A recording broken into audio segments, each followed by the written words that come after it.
Hey folks, Vortex here and welcome to my review of the Moondrop Kadenz, if that's a correct pronunciation. So this is I think $190 single DD model.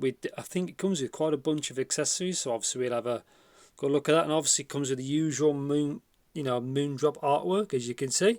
It's not my cup of tea, but it is what it is. Yeah, anyway, full disclaimers, I'd like to thank Shenzhen Audio Store for sending it out to me, so thank you very much. I was not paid to do this video, and all thoughts, opinions are my own, and yeah, quite curious. It's a single DD set, so I'm hoping it's pretty good. Like I said, it comes with a bunch of accessories, so, and I think there's different tuning nozzles. So yeah, let's let's get into it. So let's have a look what we get. It's quite a big box compared to normal kind of Moondrop kind of equipment. So 10mm DD. So yeah, an Alt Gen 2, so I'll see what it's like. Titanium, diamond coated dome. So it seems quite promising. Again, that doesn't mean nothing. We could see what it's actually like though in tuning wise. Impedance 35 ohms. Effective frequency response and normal frequency response, 0.782 pin. Some information there. Bit of driver info there. I know this is definitely a more premium offering. Moondrop. That's quite nice. I like that. Reminds me of what was on the Aria, the 2021 version. The right way and the wrong way.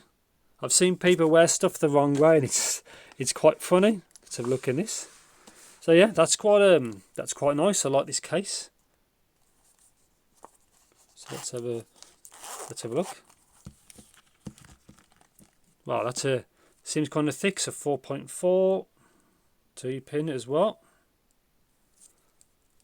Have to see how flexible that is when I actually use it. I'll see after all. I'll see if there's anything in that section.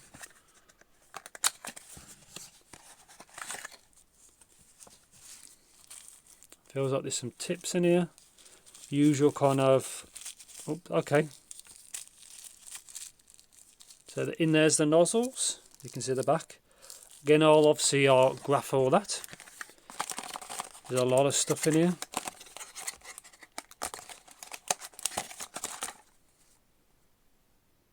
Tips. I think those are called spring tips. 3.5 to 4.4, I think. More stuff in here. The gift that keeps on giving. Balanced DAC amp with DSP as well. 4.4. Again, I guess it's just 32-bit through 84. More QC stuff. More info. And there's even more in here.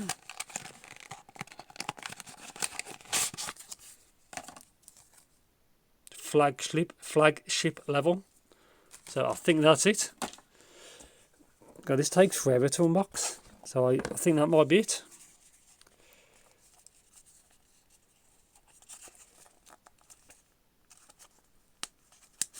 Get one of these out. So that's quite heavy. Cold. So it is metal. Cadence. 2-pin. Yeah, that screws off there. Check that obviously when I graph it. Seems very well built. And that's it. So in a sec, I'll stop the camera. I'll see if there's anything else hidden away in the box up there. But I think that's it. And yeah, going to spend a bunch of time with it. Obviously, I think there's 3 different tunings with the nozzles. Obviously, I'll check this out as well. And yeah, see you in the next clip. So welcome to my review section of the Moondrop Kadenz. And before I even get to them, it came with a lot of accessories, so let's talk about them for a bit. So nozzles, as you can see, it's obviously got the B ones fitted at A. As you can just see there, it says C. So they're all damped the same. The difference is the length. So you can see the difference is at the height. Now it's basically like ear canal resonance. So when I measured these on the graph, there's no difference between them. The difference is actually in reality. So you have to play around, see what fits you. I've stuck with the original ones, but it depends where you are and depends. Obviously, we're all different, so you might have to pick a different one to suit you. But yeah, I just wanted to tell you what that is. So I thought, oh, different tunings, but they're not different tunings. Also, the cables, because this comes with a 4.4, as you can see, and only a 4.4. So what they've done to get around that is a 4.4 to 3.5, and it works absolutely perfect. And again, 4.4 input type C, or output, you could probably call it OC. And yes, this is DSP. I'll talk about that when I get to the sound part of this review. And obviously you can choose between 5 different profiles. If you know the Moondrop link app, it's okay, like it could be better, as most folks know, but it also has a lot of options. Well, it has enough options. It has a lot of different models which are compatible, like high compatibility, really. Yeah, so that's that. So obviously we get to the sound in a bit. It was a complete pain to measure them. So I hope you appreciate what I do, like and subscribe and all that jazz. Anyway, let's carry on. So 4.4, as you can see, there's a massive number on there. I don't know what that's for. Really, it's quite rigid, the cable is, so I have to see what in time if it actually like kind of softens, but it's quite stiff. I've left the cover on this so you can see what it looks like. But yeah, chin slider there. Again, quite a stiff cable, and that's what they look like. So this is meant to have the exact same shell as the Catos. I've never tried those, unfortunately, but it does look the same. Quite heavy. And yeah, that's it. So I'll just take these off. So yeah, nice quality cable, but it's just a heavy, rigid cable. Obviously, I did a lot of my testing at my desk, so it wasn't a problem. But yeah, this section's quite stiff, so just bear that in mind. So nozzles, like I said, I won't take it off because these is quite a pain to get on as well. It's really easy to screw on and off. So comfort and fit. So they fit was okay, but they seem quite large. I'm not sure, there's something about it. They're not the most ergonomic, but they look very, very nice. I know some Moondrop models have issues with, I think, with the paint. I personally have never ever experienced that. I've had an Aria. I actually had both Arias, the 2021 and the Aria 2, and they've had issues with the actual shells or anything, but they're okay. They seem to be built well. They've got very good channel matching, which we'll talk about obviously sound in a bit, but they seem okay. Timbre of this set is wildly variable, but it does, I think it's tuned towards their VDFS, I think, something like that, their target, which can sound a bit unnatural because it's got a really boosted lower treble. We'll get to there in a bit. Technicalities, very good. So whatever, I can't remember the DD they've used. It's meant to be a different type. I think it's very good technical performance. Obviously not good as a player now, in my opinion, but still like up there for a DD. Probably one of the best. I think it might be one of the best DDs I've tried for technicality, for technical performance. Same goes for Soundstage. Everything sounds big. Now I've noticed on this set, it doesn't roll off like a lot of DDs do, because this is obviously a more expensive pair. Everything sounds quite 3D like. I haven't really heard that many times before with a DD model, but this does it. So for gaming, well, some brief gaming, I tried these for a few minutes with a game called Still Wakes the Deep, and everything sounded really big, like not headphone big, but not far off for something that's that size. But yeah, I was actually quite happy with it. Again, it exceeded what I was expecting, especially for a DD model. And imaging as well seems pretty good on this set. Pound sensitivity wasn't hard to drive either, nothing like that. Yeah, but obviously for some things you might have a bit too much bass, but I'll talk about that now. So anyway, enough rambling, because these are quite a different set. I'll put the graph up so you can have a look. Now, as you can see, there's a bit of a difference here. So the standard, as you can see on the graph, that's with no EQ applied. That's just normal DD. Then you got bass plus, Soundstage plus, and treble plus. So as you can see with the bass plus and plus plus models, it does increase it quite a lot. So it basically, the EQ built in the DSP EQs the crap out of them basically. Now, it all depends. So the one I like the least is the treble. So depends where you align it. You may need to align them all at 1K for more accuracy, but the treble one has the least amount of bass and has the most amount of treble. Now, because of that, I found that one the most fatiguing and less fun. But obviously, ultimately, the most detailed set. I prefer probably the bass plus model. Plus, I think starts to push the DD a bit hard. I'm surprised he's took it. I know planars you can play EQ quite well. Anyway, so but yeah, bass as the standard one is probably the best way to describe it, because there's nothing, you're not cheating anyway with EQ. It is, I think it's not too bad. It probably could do with a bit more bass as the standard version. It has enough. It has enough kick to it, just about. But I prefer, as you know, I like electronic music, so I want a bit more. Obviously, the bass plus and plus plus go another few levels beyond that. You know, bass plus plus. I wouldn't say it's bass head, but it's getting there. So it reminds me of like the Aria 2. They have to use like a plug to get the bass right up, but this time they haven't done that. They've just done it via brute force with an EQ. Yeah, obviously standard bass plus and up is probably the way to go if you like some low end.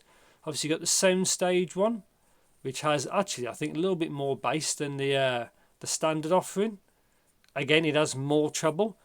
So the Soundstage one I thought was quite fun for gaming because it had a little bit, it has enough bass. But say for that game, makes it sound quite holographic. It was quite a good sensation for gaming. Anyway, so mid range, it varies. It can vary a bit what you're using, but quick and dirties vocals on this set are pretty good. Sometimes a bit too forward. Male vocals, again, it varies on exactly what kind of EQ you want. If you can read graphs, this should give you a fair idea of what your kind of expectation is. An idea, not exactly, just an idea of it. Yeah, it can be good, bad. It depends. It's like 5 IEMs in one, so it's quite a pain in the ass to do. But yeah, I was quite happy with it really. So treble, again, it varies a bit on what you're doing. As you can see, after 10K, there is a lot of air to the sound. Again, that's probably why these sound quite big. Also, on the brighter tunings, you get a little bit of sibilance. That's where you probably want some of the safer tunings, maybe like standard or bass plus and plus. They help hide some of the treble because they lift up the low end to kind of counteract it. But yeah, technically quite an accomplished set, but it doesn't have the treble that I like. It's still a bit boosted for what I like, even on the lowest setting, which you probably class as, I don't know, maybe standard or something like that. But yeah, bright detailed set. Probably too much in treble, and again probably too much with Soundstage Plus on for music, but for gaming, different kind of kettle of fish. Yeah, I'm not sure what to say really. You've used a very good dynamic driver, but it's a bit on the bright side. Really, it can sound, especially with the standard tuning, if you can see it, it can be a bit thin because you don't have that much bass, but you have that really boosted treble. So it's kind of like the normal or the old school Moondrop methods where it used to be quite bright sounding. These are quite bright sounding. And yeah, I think that's it. So what do I think? So I think these are $190 or maybe less depending on when you watch this video, but there won't be any more than that. As I'm making this video, it is the 2nd of November, so sales are at this time of this video, which means the prices are probably less. There may be $160 this, but for the money you get an awful lot of accessories, as you saw in the video, an awful lot of options, shall we say, as well. For the money, I've never seen. It's quite a complicated one because these are, I think, for gaming these things are great, but for music it's a bit too sharp, I think, in the treble. But because of that, a lot of folks, especially in the Asian market, they do like a boosted upper mid-range lower treble. So it's more of a Chinese kind of specific tuning with obviously a bit of variance with the bass and the mid-range. But on the whole, the tuning doesn't suit me unless you use the DSP. Like me, I use my topping amp DAC. So the only way for me to replicate that is to EQ on the computer, or use my phone to set DSP, and then plug the DSP into my computer. Then that way it saves it. That's another option. On my computer, it didn't really need much between 15 or 20% kind of variance, so you didn't need any more than that. It gets loud. The amp DAC's pretty good. 32-bit 384, I think. It seems solid. I didn't really notice any hiss. The Echo B dongle, as it's called, this one. Yeah, so this is the Echo B. Yeah, quite a good set again, only 4.4. Also, you don't forget you can use other earphones in there as well, balanced, and you could use it as the standard tuning with a dongle. So yeah, good set. Not all to my cup of tea, but I appreciate all the accessories and everything that's in there. And yes, this review is quite long, but these are quite a complicated set. Good set, just not for me. But I do appreciate everything they give you and the options for tuning it different. There's also a PEQ in the app, so you can play with it a bit more. And I think I'll probably end it there. But yeah, good set, just ultimately not for me. So yeah. If you think I missed anything, please do let me in the comments. Thanks for watching. Comments down there, yeah, and thanks for watching. Take care. See you in the next video. Not quite sure what's next. There's a lot of stuff going on in the background, so just keep your eyes peeled. So yeah, see you in the next video.